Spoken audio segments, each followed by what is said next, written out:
Hey guys, Caroline here. Welcome to the fifth video in my value betting series.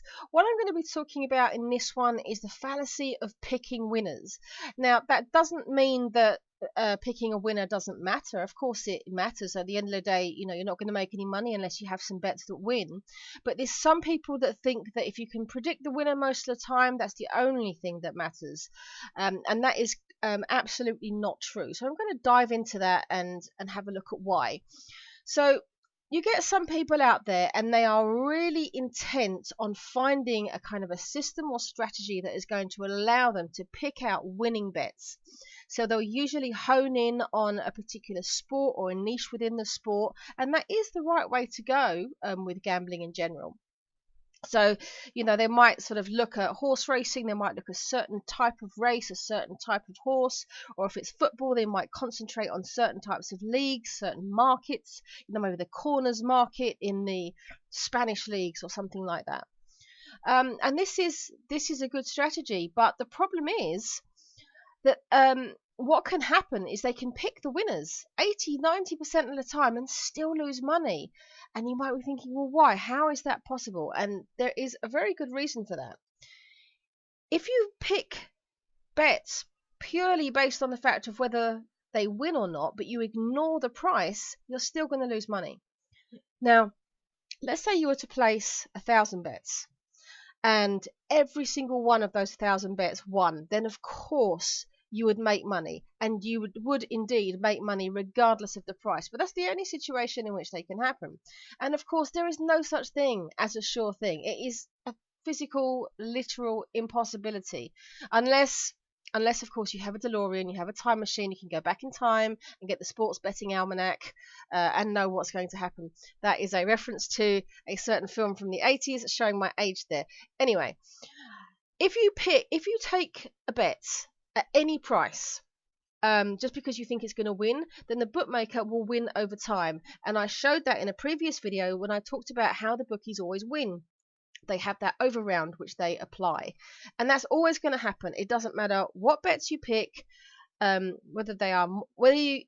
have different types of strategies. There's some people that like to have lots and lots of winners, so they tend to pick low priced favorites, the favorite of the horse, the favorite football teams, and this is why they might have like 90% of their bets win and they still lose money.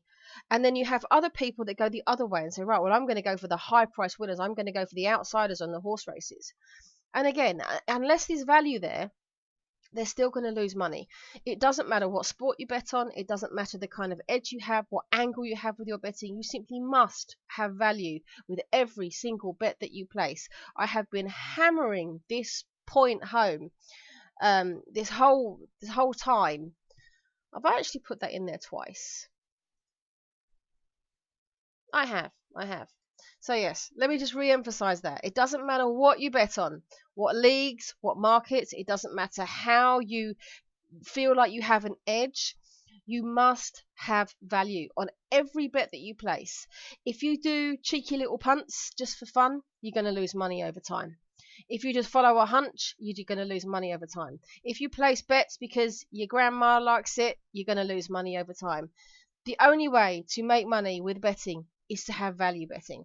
And I'm going to just give you an example here of how I started. I started value betting back in 2018, towards the end of 2018. It's a good sort of year and a half now. And back when I first started, I didn't understand value at all. I thought that it was about picking winners. So I remember I followed various tipsters at the time, and I remember that there's a specific horse racing tipster that I followed, and they had a really good track record. So I thought that the idea was, they would pick, they'd have quite a few selections a day, sort of 5 or 6 selections a day, and I thought, well, most of them were going to win, and that was how it worked. So for a start, I would get very upset when there weren't many winners and think, oh my God, what's happening? Why is he picking all these horses which are losing? Didn't know anything about value. But the other problem, and this was the big problem, was that what would happen is the bets would come in at a certain time. I'd get an email and then I'd have to go and place the bets with the bookies. And what would happen is I'd go to the bookie website and I'd find that the price which was available at the bookie was lower than the price which the tipster was advising. And now I used odds checking tools. I'd go to oddschecker.com, and I had, because I had a match betting background, I already had accounts with like 20, 30, God knows how many bookmakers at this time. And so I could pick and choose from the bookmakers and get the best price, but still the price was quite often much lower than that was offered by the bookie. So I thought to myself, well, it doesn't matter. I thought, let's say the tipster placed a tip, and he said that this horse to win odds of 6 decimal, which is 5 to 1 in fractional. So I'd think, if I put £10 on that, I get £50 profit. Awesome. But if that bet is only available at odds of 5, which is 4 to 1, well, I would still make £40 on it. And I thought, well, I'll be all right with 40 quid. I'm going to place that bet anyway. I didn't understand the concept of value.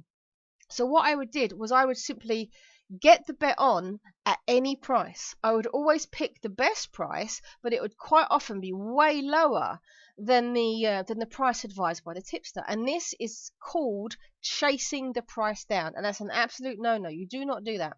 If you are ever following tipsters, which is something I'm going to talk quite a bit about in this series, that is something that you don't do.